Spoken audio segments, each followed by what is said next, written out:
Salve galera, beleza? Tudo bem? Stormer na área chegando. Meu nome é Alexandre Voax, também conhecido como Stormer, opero no mercado desde 1998 e nós vamos falar um pouquinho hoje sobre criptomoedas.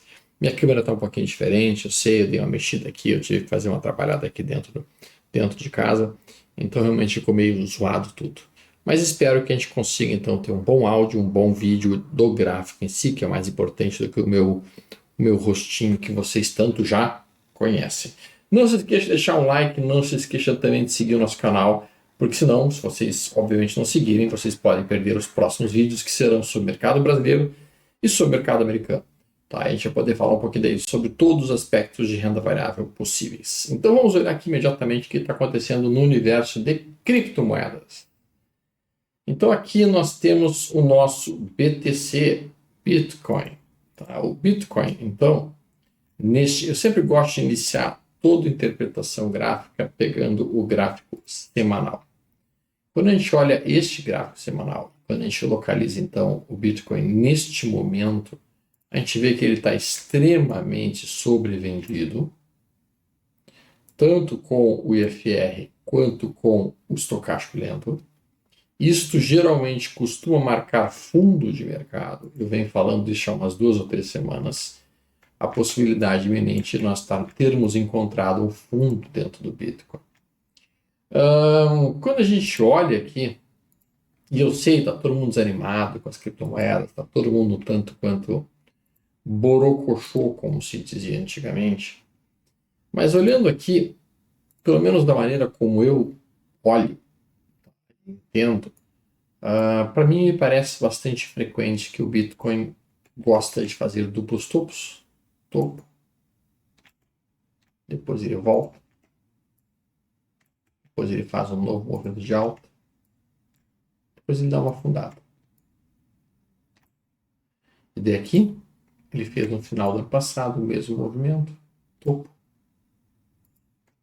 recuo, voltou a subir. E daí ele faz um recuo. Esse recuo costuma produzir um duplo fundo. O primeiro movimento de queda, seguido de um novo movimento de alta, seguido de uma outra queda que perde, inclusive, o fundo anterior. E daí, quando ele perde esse fundo anterior, aí sim que ele realmente captura a liquidez de venda de todo o varejo, tira o varejo do jogo e ele vai. E daí ele faz um topo, faz um novo recuo, faz um novo topo, faz um novo recuo, faz um novo repique, e daí ele faz mais uma queda. Da maneira como eu olho, isso aqui, esse movimento atual aqui, é muito similar a esse movimento atual aqui. Muito similar. São fractais. Na verdade, são movimentos praticamente iguais dentro do mercado. E se isso estiver correto, veja bem como eu coloquei, se isso estiver correto, então a expectativa do Bitcoin nas próximas semanas seria eventualmente perdermos esta mínima aqui, fazermos um movimento de busca de liquidez de venda, que nem foi feito aqui, e depois disso, a rejeição dessa perda e a aceleração. E dessa aceleração buscaria um alvo que seria aqui essa região em torno de 135, 136 mil dólares. Isso provavelmente para o início do ano que vem. Tá aqui. Quando é que tu vai aceitar que Bitcoin vai cair, que Bitcoin mudou, que Bitcoin morreu enquanto tendência de alta? Bom, existe um conceito dentro do mercado que é um conceito importante que os amigos tenham e que se chama de fundo e topo validado. Tá? O que é um fundo e topo validado? À medida que o mercado vai fazendo tendências de alta, por exemplo, ele vai fazendo topos e fundos ascendentes, nós vamos dizer que essa tendência de alta ela morreu quando? Quando nós tivermos a perda do último fundo que foi validado. Então aqui Esse é o fundo que foi validado e ele é validado pelo rompimento que aconteceu do topo anterior. Enquanto nós não perdermos este fundo, nós não conseguimos observar a reversão da tendência. Então, é por isso que muitas vezes os amigos verão pivôs de baixa que não funcionam, pivôs de baixa que falharam. Então, o mercado faz isso, depois ele faz esse movimento aqui, e daí ele faz esse movimento aqui, e daí tu pensa, fez o pivô de baixa, vira para a tendência de baixa. Daí logo quando tu entra vendido, o mercado faz isso. Por que ele fez isso? Porque esse movimento aqui não é um pivô de baixa. Isso aqui apenas foi um movimento de recuo dentro de uma estrutura de alta maior, porque o último fundo, que seria o fundo que deveria ser perdido, não foi perdido ainda. Muito bem. Então, quando a gente olha o cenário para as criptomoedas, a gente procura localizar onde estão o último fundo validado, da maneira como eu leio num prazo mais longo, o último fundo validado está aqui. E, portanto, a perda de 74.500, o fechamento abaixo de 74.500, isto sim seria o gatilho inicial de uma tendência de baixa, coisa que a gente não está vendo ainda. Isso não está nem perto de acontecer ainda, pelo menos não é o que parece. E, portanto, toda essa correção que a gente está vendo é apenas uma correção até 2/3 da última perna de alta. Esta aqui é a última perna de alta principal que eu vejo. A gente está fazendo então uma correção até 2/3 dessa perna, que é essa região, e essa é justamente a região onde eu procuro por sinais de entrada.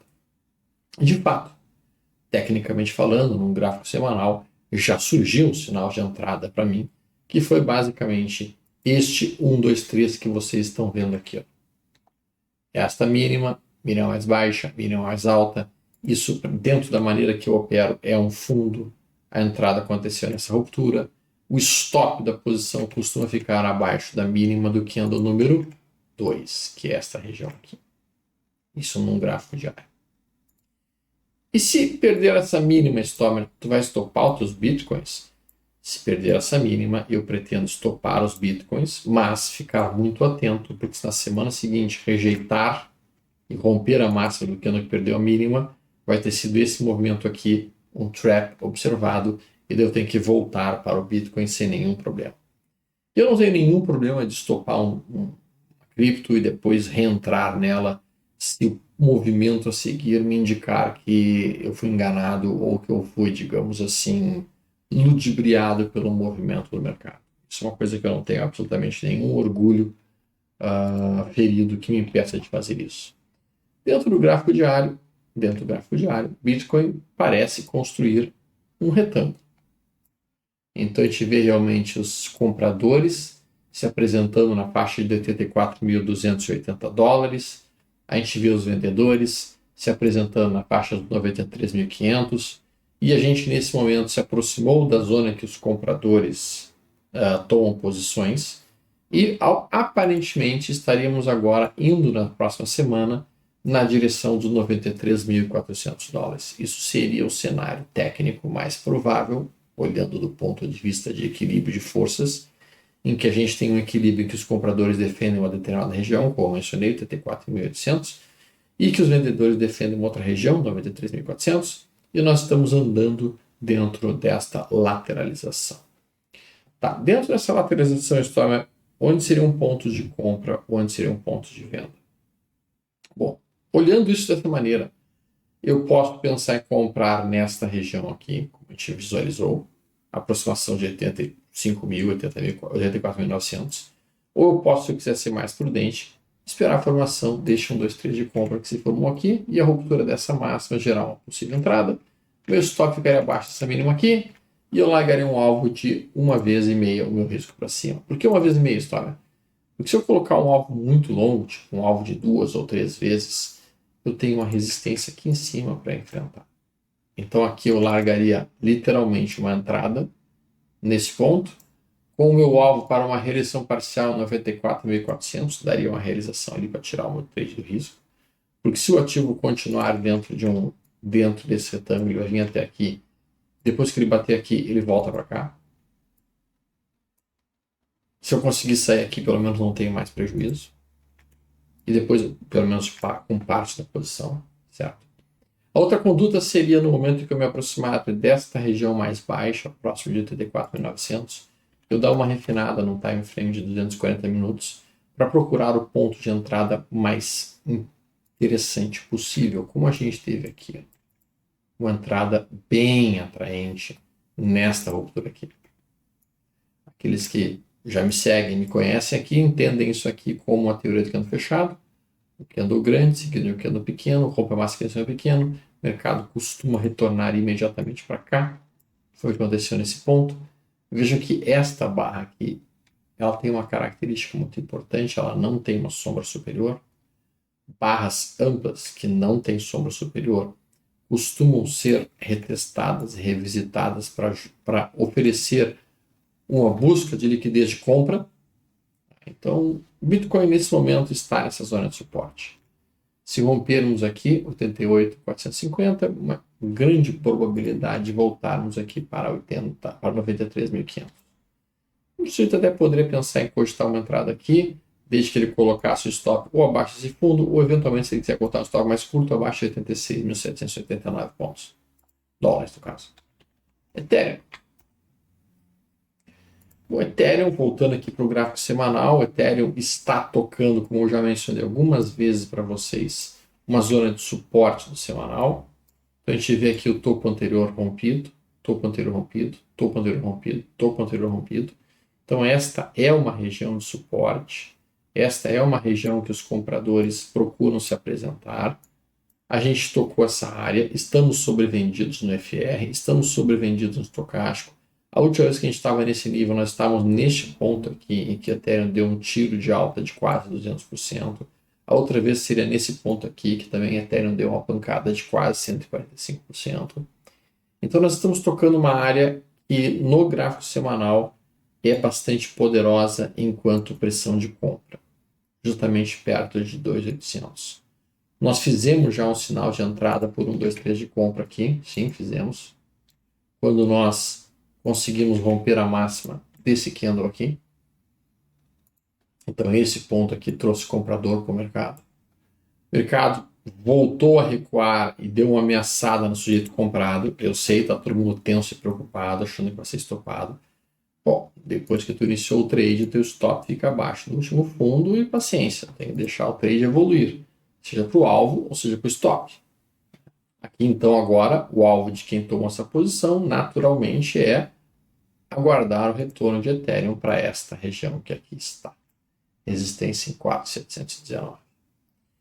Que é, tecnicamente falando, a direção mais provável que o Ethereum se dirigiria nas próximas semanas. Então, retornar ao topo, já que ele está ainda dentro de uma estrutura de alta, e dentro dessa estrutura de alta, os recuos são considerados oportunidades para tomar um ativo bom que está perto de uma zona de suporte. Dentro do gráfico diário aqui, a gente consegue olhar então, basicamente, um 1, 2, 3 se formando. Esse 1, 2, 3 aqui para mim está muito claro. A ruptura da máxima desse candle de ontem é um ponto de entrada bastante interessante para mim. Seria a ruptura de 3.026. Eu poderia colocar um stop. Cara, eu não colocarei meu stop aqui abaixo de 2.770. Seria um stop perigoso se ver ali nada. Eu colocarei meu stop aqui abaixo de 2.710. E eu largarei meu alvo 3 vezes meu risco para cima. É importante que a gente tenha em mente, tá? Meu alvo então fica aqui, ó. 3.903. É importante que a gente tenha em mente que os níveis de acerto de sistemas operacionais costumam ficar em torno de 45%, 55%, no máximo 60%, não muito mais do que isso. Então, como é que a gente faz dinheiro se a gente acerta metade das vezes que a gente entra no trade? O que importa, de fato, é, na vez que você acertou, você conseguir capturar um alvo muito maior do que na vez que você errou 2, 3 vezes. Isso estabelece uma expectativa matemática positiva e isso faz com que, mesmo com 50% de acerto, você seja um trader rentável. Você seja um trader que produz resultados positivos. A maior parte das pessoas não gosta de errar um trade a cada 2. Eu sei. A maior parte das pessoas deseja ter um nível de acerto de 80% a 90% dos trades que executam. E por isso que a maior parte das pessoas não é feita para operar no mercado. A maior parte das pessoas não tem o estômago necessário para operar no mercado. E não tem problema nenhum nisso. Não tem absolutamente nenhum problema as pessoas não terem nascido para serem traders. Elas podem ser ótimas investidoras e ganhar bastante dinheiro sendo investidoras. Fazendo DCA, compondo preço médio, seja em criptos muito boas que estejam sobrevendidas no semanal, como o Ethereum está, como o Solana está, como o Bitcoin está, como a Pendle está, como a Ripple também está. Mas se o cara quer ser trader, ele tem que aprender que os melhores traders, aqueles que mais fazem dinheiro, são ótimos perdedores. O que tu quer dizer com ótimos perdedores, Gustavo? São pessoas que aceitam quando estão erradas e stopam rápido e matam rápido um trade que está indo contra elas. E quando elas estão certas, elas deixam os trades andarem bastante. Vamos olhar aqui então, nesse momento, 240 minutos de Ethereum. 240 minutos de Ethereum. E a gente vê que o 240 minutos de Ethereum acaba de cortar uma linha de tendência de baixa, que é esta. Cortou, sim. Eu normalmente esperaria por um pullback. Nós não estamos vendo pressão de venda para observar esse pullback, mas eu gostaria de ver um pullback, um recuo até a linha rompida. Mas quando nós temos, depois do rompimento, uma lateralização, por exemplo, aqui também nós conseguimos romper uma linha de tendência de baixa. Aqui. E esse corte foi seguido de uma lateralização e mais uma pancada para cima. Então, quando a gente consegue fazer um movimento como este aqui também, mais uma vez, a gente conseguiu cortar essa linha de baixa aqui. Não houve pullback, não houve retorno até a média, e a gente rompe essa máxima e dá mais uma pancada para cima. Então, neste momento, entendendo que a gente já conseguiu romper a linha de tendência de baixa do 240 minutos, eu ficaria muito atento aqui realmente para Ethereum, para essa ruptura de $3.005. E se isso acontecer, para o meu capital, isso não é recomendação de compra, valeria a pena uma entrada nessa ruptura. Como eu stop ficando, eu colocaria meu stop abaixo desse mínimo aqui. Abaixo de 2.774, que é uma distância percentual de aproximadamente 7,60%, com um alvo aproximadamente de 14% para cima, que seria o topo anterior, o alvo ficando 3.416. Fica uma relação de 2:1 de risco, fica uma relação boa, e é um trade que eu posso estar gostando de fazer daqui a algumas horas. Pendle. Vejam que Pendle está dentro desse enorme retângulo, ela não saiu desse retângulo ainda. Eu não consegui fazer, na verdade, na semana passada o vídeo para vocês, eu peço desculpas, porque eu estava no Profit Summit. No Profit Summit que a gente falou sobre como sobreviver o máximo de tempo possível no mercado e como se manter vivo dentro do mercado. Depois eu vou fazer um vídeo sobre isso específico, não vai ser agora. Mas Pendle está dentro desse retângulo que a gente está observando. E dentro desse retângulo, eu esperava de fato que ele tivesse rompido essa máxima aqui, teria rompido 1, 2, 3 de compra e deveria ter feito esse caminho aqui. Não foi o que ele fez. Logo depois que ele fez o sinal que poderia ser um sinal de fundo, ele dá uma acelerada a mais e ele perde a mínima deste fundo que havia sido estabelecido. E agora eu estou muito atento a esta ruptura aqui. Porque se essa semana que entrar, a partir de amanhã, nós conseguirmos romper essa máxima, nós teremos feito um trap em cima de um fundo anterior. E isso é um dos melhores pontos de entrada para um trader. É óbvio que quem é investidor de prazo mais longo está olhando para a Pendle, está vendo este nível sobrevendido que ela encontra-se, está vendo toda essa região de compradores defendendo essa área, está olhando esse semanal e pensando, cara, tem que estar aportando um pouco de dinheiro em Pendle, porque se de fato o Pendle conseguir retornar até perto do seu topo, isso vai dar algo em torno de 190% de variação. Então esse é um momento, sim, que eu, como um construtor de DCA, eu estaria cogitando seriamente ir aumentando as posições em pêndulo nesse instante, um DCA. Um trader vai esperar que compre a máxima dessa semana, na semana que vem. No gráfico diário, a gente já está formando agora um 2-3 de compra, que já seria um sinal interessantíssimo. No gráfico de 240 minutos, a gente já corta a linha de baixa que eu havia mencionado para vocês. Então, no 240 minutos, a gente corta essa linha de baixa aqui.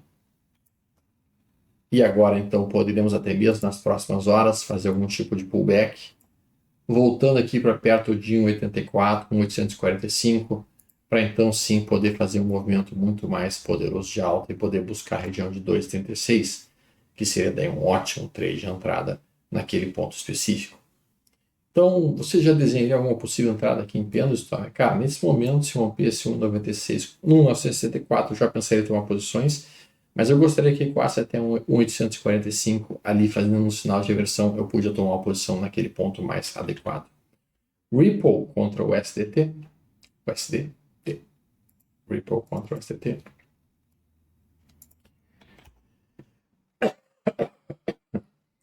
Mais uma cripto que está andando de lado, literalmente, tocando uma zona de suporte.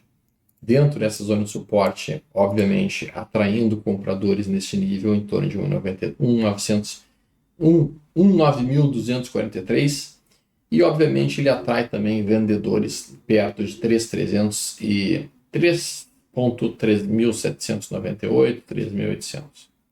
Então, essa é a zona de resistência e aquela é a zona de suporte. E nesse momento nós estamos mais próximos do suporte do que da resistência. E nesse momento nós estamos mais sobrevendidos do que sobrecomprados. Então, para mim, faria mais sentido que Ripple conseguisse fazer este movimento de repique do que ela continuar o movimento de queda, já que nós estamos, como eu mencionei, bastante sobrevendidos dentro deste gráfico semanal. No gráfico diário, a gente já fez um padrão bastante interessante aqui. A gente fez um padrão em que a gente perde este fundo. Então veja que este fundo aqui, que era um fundo importante, ele foi perdido por este candle aqui. E logo a seguir, o candle seguinte rejeita a perda desse fundo e fala, não vou cair. Isso aqui é uma rejeição de perda de suporte. Isso aqui é uma busca de liquidez de venda que foi concluída e que agora o mercado estaria livre para voltar pelo menos até este topo que aqui encontra-se em 2.260, no mínimo. Em verdade, esse seria o meu primeiro alvo para a resistência parcial e meu segundo alvo em 5.253 para Ripple contra o USDT, que a gente sabe é um ativo mais difícil de ser trabalhado. Vamos olhar aqui alguns outros que podem eventualmente estar chamando a atenção dos amigos. AVE contra dólar Tether. AVE contra dólar. AVE contra dólar está num gráfico semanal nesta condição. Essa é uma condição que me chama a atenção. Por que ela me chama a atenção? Porque a gente consegue desenhar facilmente uma linha assim, com esse canal de alta aqui. Esse canal de alta é um canal de alta importante, sem dúvida alguma. É uma zona de suporte importante que a AVE encontra-se agora perto de $180, $181. É uma região que me atrai para possíveis posições de compra, sim. É uma região que a gente percebe que a gente está sobrevendido no semanal e isso é muito importante. A última vez que a gente estava nesse nível, a gente estava aqui. Então veja que a última vez que a gente chegou nesse ponto aqui, olha que belíssimo fundo marcado dentro de AVE. A última vez que a gente esteve aqui também, ó, mais uma vez aqui.